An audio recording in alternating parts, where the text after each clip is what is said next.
Welcome back to another episode of Tidal Flooding Talk, brought to you by the New Jersey Coastal Coalition in conjunction with our broadcast partners at Tri-X 57. We are rolling through the month of February. Finally, we have thawed out. Palma, I do love the winter. I was happy to have a little bit of a break from this stuff. This cold. Yeah, this was not the winter that I say that I enjoy. It was just a little bit too cold for my liking. I was actually one of the unlucky people that had a pipe burst in my Ooh, house. ooh. Yep, it was Your new just in the house. yeah, it was just in the laundry room, so I did get lucky that it was the first floor and didn't really affect too much else of the house, but and we are like under renovations anyway, so it was just like, all right, let's go into that room too, I guess. But yeah, it's been a brutally cold winter in my opinion. Yeah, it's been it persistently cold too. Dan, no pipes bursting at the Skelton Actually, household. Like, we had pipes burst at a house we take care of, an elderly gentleman, and I was dealing with a flood and burst pipes throughout a recent oh my weekend as God. well. So miserable winter on my end too. Love the snow, hate the bitter cold, the extended cold. So I'm happy to be thawing out as well. I think we lost Joe for a second. Here he is. I'm back. Did we all cut out? I think it was just you, but you got back in really Okay, good. I'm glad the show faster went than on I without usually me. do, and I have a technical difficulty. Uh, yeah, I don't know. Maybe my internet pipe burst, and from all the cold, and then that was it. So anyway, if you think New Jersey's cold, how about New England? Go up a couple degrees latitude, and that's where we find our guest for this week, Matt Noyes from 1 Degree Outside. It's a New England digital media company. Him and his wife Danielle have run it for 2 years, and we are going to chat with him all about New England nor'easters, winters, coastal flooding. Matt, how's it going?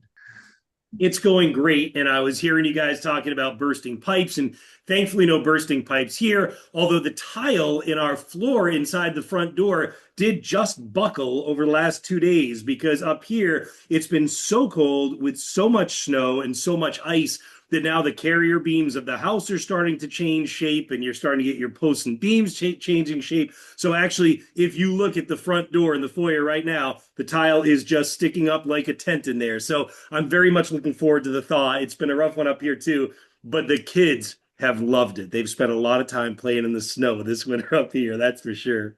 That's good. We get him outside a little bit. I was saying off air, a friend of Dan is a friend of mine, and you've known Dan for a long time. Tell me about you and Dan's history. I don't want you to share any of the bad stuff with us, because of course there is no bad stuff with Dan anyway, right? There's no bad stuff. I just have to be careful that I don't get us both in trouble. But we've known each other all the way since my freshman year of college. Dan was a couple years ahead of me, so he taught me a lot about meteorology right out of the gate. We were in the agriculture school at Cornell. That's where the meteorology program was. So we spent a lot of late nights and hours studying up at the 11th floor of the building there that meteorology program was in. Had a great view of thunderstorms coming in. So we really cut our teeth in weather together back in those days. And then we both followed a career in television. Dan, of course, is still tremendously successful in TV in Allentown. And as for me, I had a great run for about 24 years total in TV. Started upstate New York, then came back home to Boston for a couple decades, and then realized a lot of folks are going digital rather than watching TV. The numbers were showing the shift. And I said, you know what? These are the folks who built my career, made me who I am professionally. I want to continue to serve them. And so that's why we did a digital first kind of proposition here at 1 Degree Outside. And thankfully, it's taken off. People were ready for it here in New England.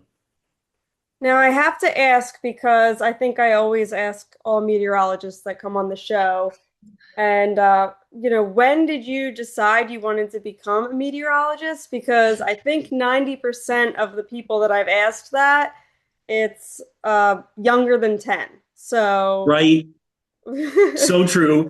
And the answer to that is I fell in love with weather younger than 10. I fit right into that. I was 6 years old and it was Hurricane Gloria, 1985. All right. However, I had a little bit of the head-heart battle going on. So actually, all the way through the first 3 years of high school, it never occurred to me that something I loved and a passion of mine could actually become my job. I always thought you had to have a job that you didn't necessarily really like, but you paid your bills from, and then a hobby that you enjoyed. And suddenly it hit me, thank goodness, at the end of high school that, wait a minute, I can make my hobby my job. And so that's what I thankfully have been able to do every day since then. Awesome. And I also own as part of my business a digital media company as well for the Jersey Shore. So it's good to see this. More people doing this. I mean, let me ask you.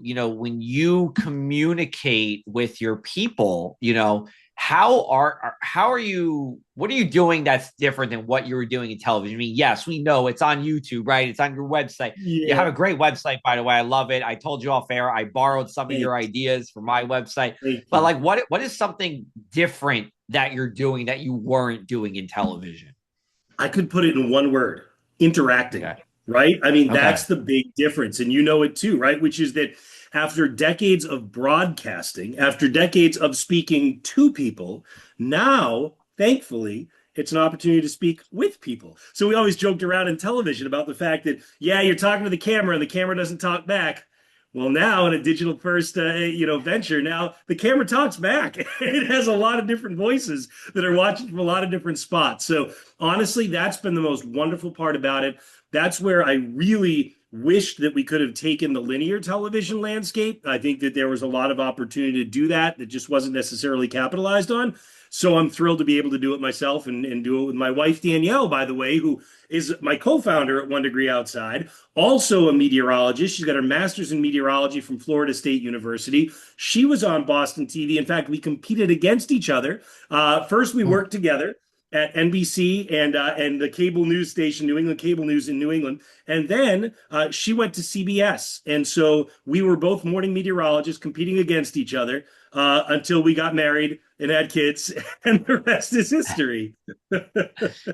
Interesting. Interesting. Well, my wife too is actually also a meteorologist, but we don't compete No against way. each other. Yeah, we're Oh not my gosh, competition, that's but we great. are. Yeah, yeah, yeah. We met at Rutgers at the end of our time at Rutgers. So yeah, Oh, that's yeah, what a great program. You must have a lot of great memories from Rutgers, I would imagine. yeah. Oh yeah, yeah. I mean, Rutgers really helped me shape who I was. Like truly, I'm not Uh, just blowing smoke. But anyway, so let's get into the what people come here to talk about. New England yeah. coastal flooding, coastal storms here. We're going to talk about this for the next half hour. We have about 90 seconds before we get to break. So just tell me, like what is that quintessential New England coastal storm like being in there, being in the mix of that? You know what? It's a constant rage. If you go to the ocean, it is nature in a constant rage. If you're away from the ocean, then it's more just turmoil. But that is the best way I could sum that up, right? You go to and you guys see it. Of course, you dealt with Sandy. You've seen some big storms in your time as well. I think for us, the big addition to that is oftentimes we're cold enough that it's a pasting, sand blasting snow in your face as well. So that would probably be your 90-second roundup on that. All right, great. Well, we're going to take our first break here. We'll come back on the other side. We'll get into some specifics here with Matt here on Tidal Flooding Talk. Thanks to the New Jersey Coastal Coalition, your flood insurance bills are lower and your streets safer from the reality of flooding. Since beginning in 2013, we build more resilient shoreline communities. Our member towns develop and share in best practices that anticipate future concerns and create flooding solutions. From our town-specific free web app for flooding information to our weekly Tidal Flooding Talk show, we focus on flooding 24/7. Visit www.njcoastalcoalition.com for more. Hello, everyone. Welcome back. You are watching Tidal Flooding Talk. We are brought to you by the New Jersey Coastal Coalition, and we would like to remind our viewers that floods happen all over. Think you're not at risk? Floods happen in every U.S. state and not just in high-risk zones. Even a few inches of water can cause thousands of dollars in damage. Check your flood risk at FEMA.gov and stay informed. All right, and we are back with Dan Skeldon's longtime friend, Matt Noyes from One Degree Outside. Dan, I'll let you go with the question. I'm sorry, I cut you off there. Oh, it's sorry. I'm just Thrilled you joining us, Matt, and reminiscing about forecasting New England weather. What's the biggest driver? Like, what type of weather sparks the biggest interest amongst your viewers? Down the Jersey Shore, we have the year-round threats like you guys, the nor'easters, and in the off season, hurricanes and tropical systems in the summer. What's the biggest driver for your audience? What kind of garners the most views and the most excitement on your team? Number one is snow. Number two is tornadoes. And that is because snow we get a lot of, and it's ingrained into our being here in New England. It's the fabric that all of us are made of.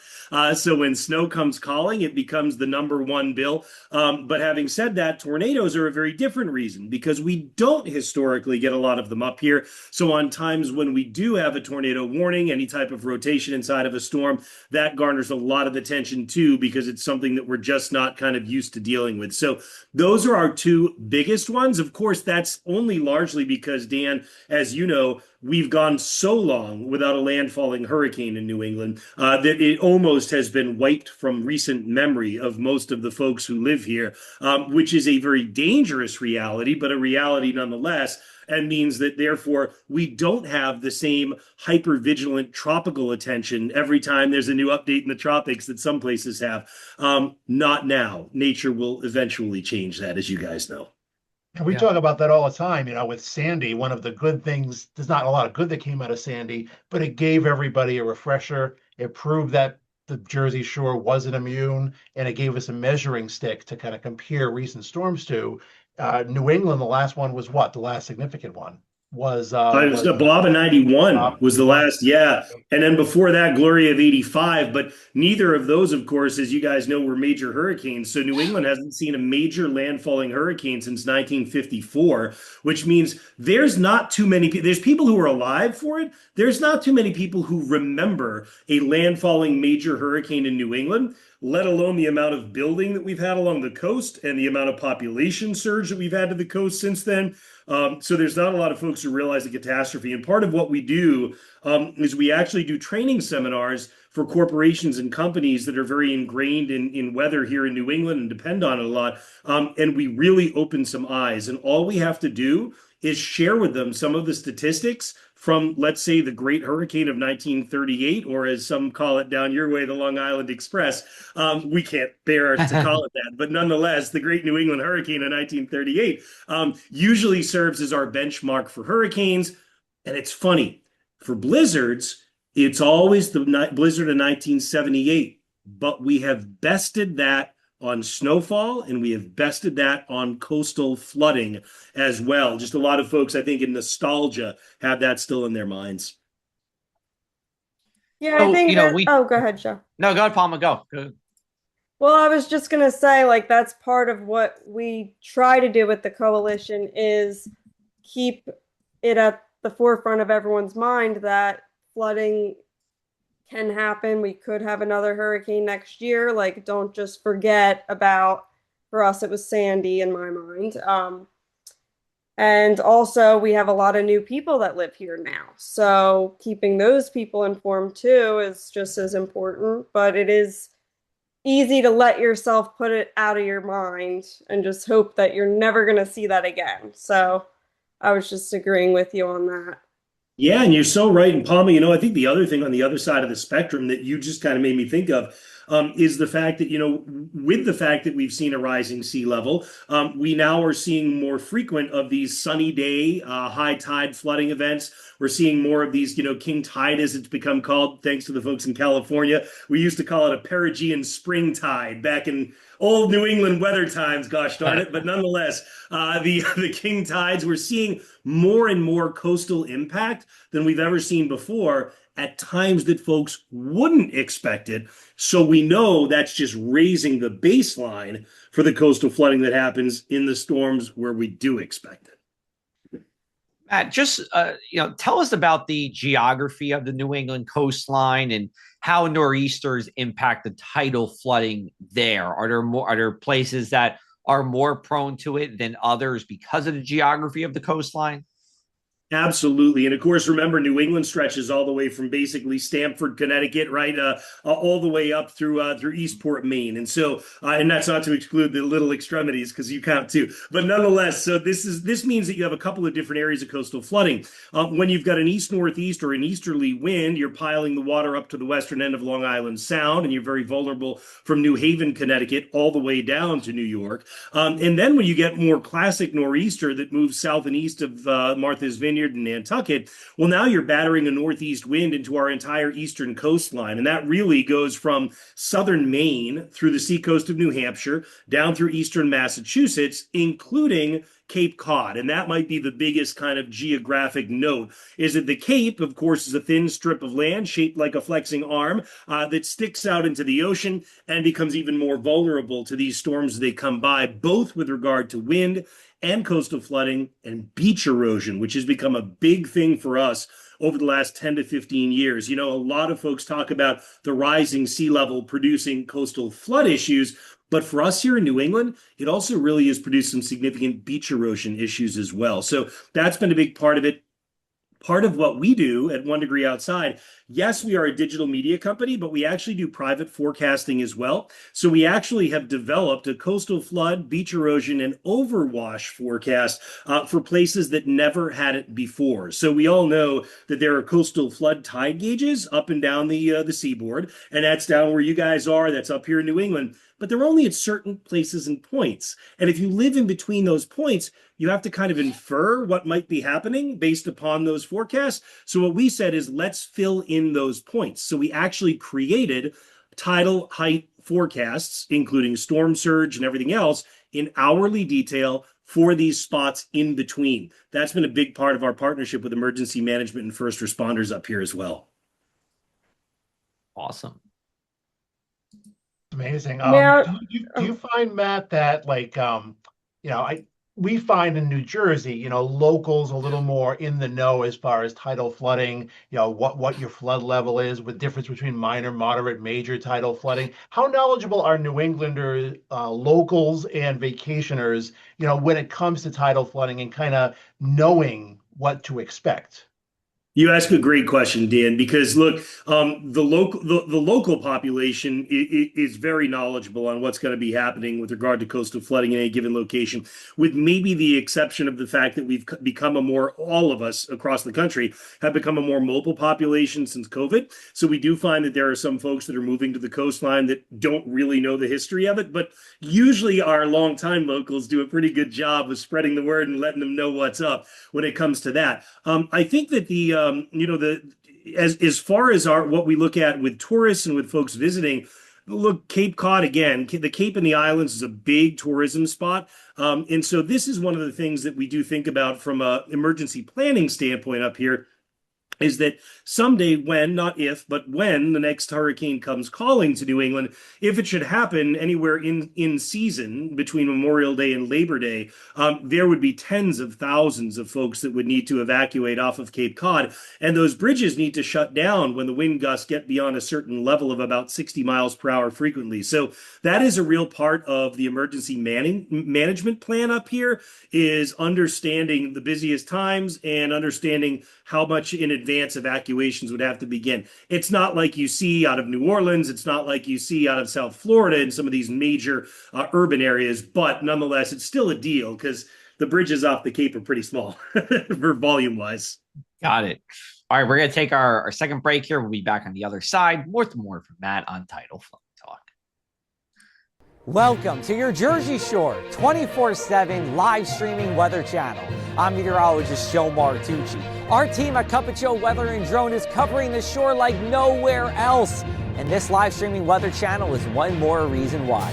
In the main player, get all of our weather and drone videos. On the left-hand side, see current radar, see our webcams across the Jersey Shore, and even giving you the ability to submit your photos to live on the live streaming channel. On the bottom, we have our tickers for weather and future weather conditions on both land and sea. And of course, all the ways to follow Cup of Joe Weather and Drone.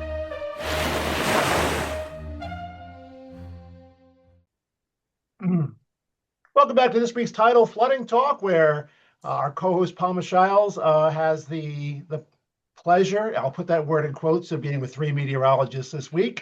Joe Martucci, Sorry, myself, and our Palma. guest, meteorologist Matt Noyes from 1 Degree Outside. Matt, it's so great to have you here again. Thank you. Wanted to ask you how popular, getting back to that, the new products you built. Yeah, that's something you're doing that's different than when you were on TV as well. You're building useful products for your viewers to see. And I know you built some rip current stuff for the summer and that tidal flooding and overwash stuff. How has that been received? Are you getting any feedback from your app users as to the usefulness of this? Yeah, so it's a really good question. So right now, what we've done is we've partnered with, in the case of Hampton Beach rip currents, we partnered with New Hampshire State Parks and the New Hampshire State Beach Patrol.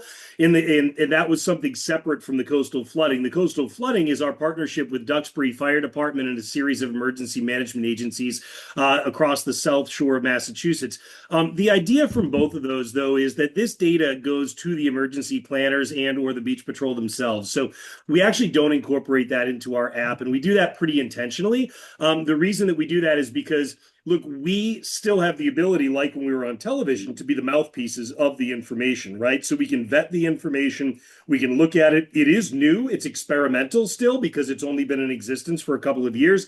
It performs well, but at the same time, we're really careful about that because we don't want to give any sort of bad information that might sway people to not go to the beach if it's going to be a great day, or vice versa. So that's the answer to the question there. This is really a behind the scenes tool that we use all the time with our emergency management planners and first responders.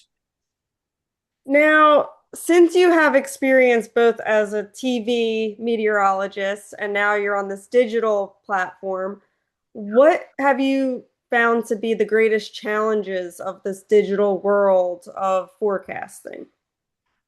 That's a really great question, Palma. And the answer to that is cutting through the noise, right? And so what I mean by that is the fact that, online, it's a beautiful thing, and it also is a danger. Everybody has a voice, right? And it's beautiful in one regard because everybody deserves a voice.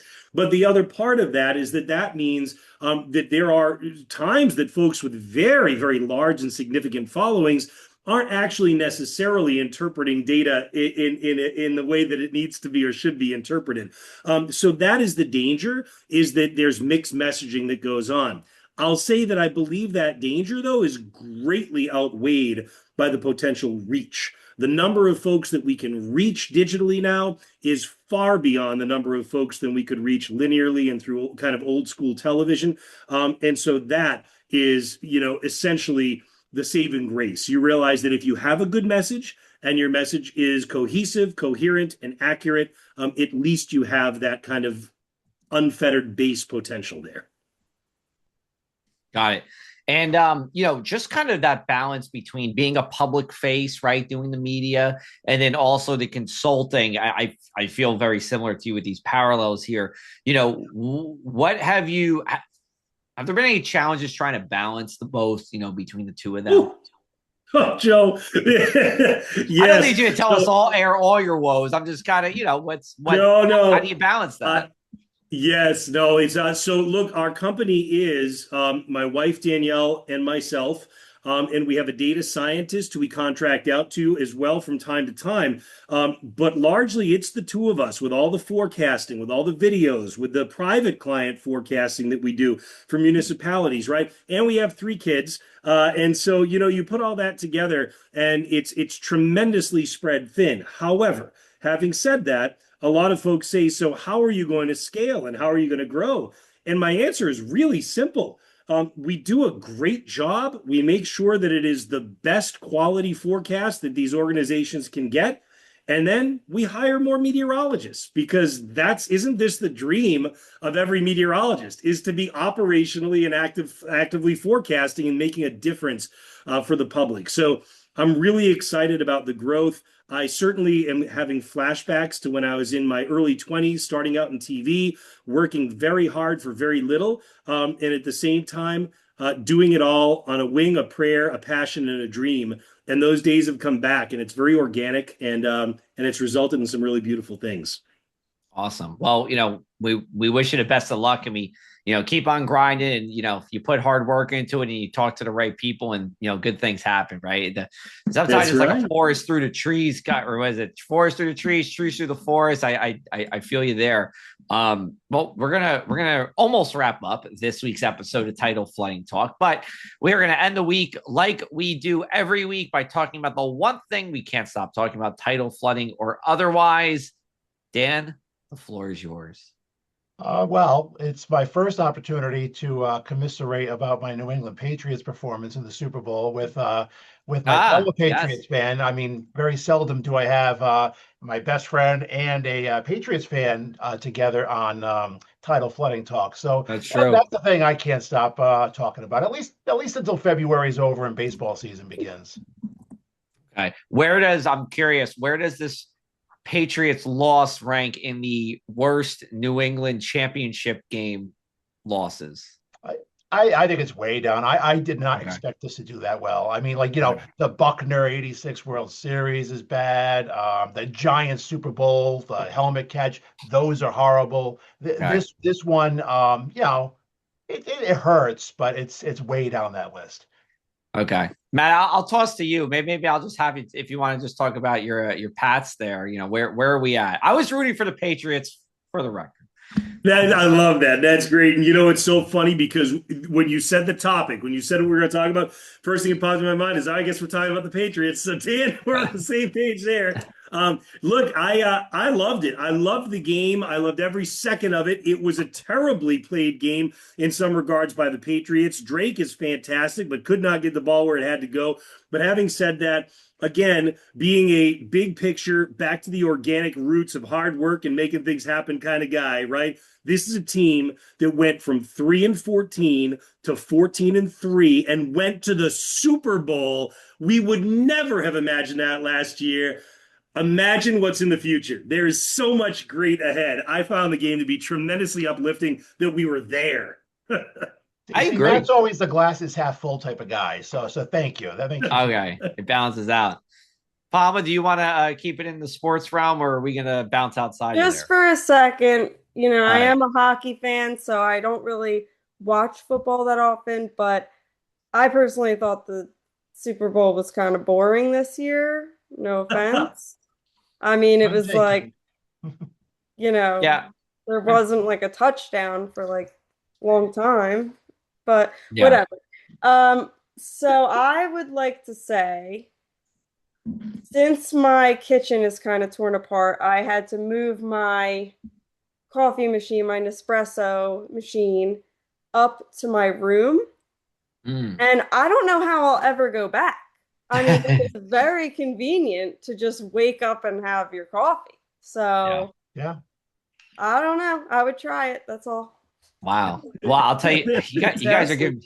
giving me a lot of ideas because we have an espresso machine. We just got one for the holidays, and it rocks. Like I can't live Oh, without it's it the now. best. Getting the new pods in the mail, it's like, yeah.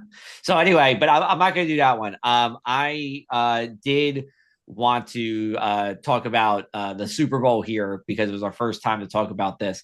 The more I've watched it, not the Super Bowl, but Charlie Puth's national anthem in the beginning, the Jersey Shore's own Charlie Puth from Rumson, the more I'm like, this was like one of the best, I thought, national anthem performances. I mean, I don't, the only one I can think of is like Whitney Houston. And then like, he's like right underneath that. So I It thought had like a Christmas vibe, didn't it?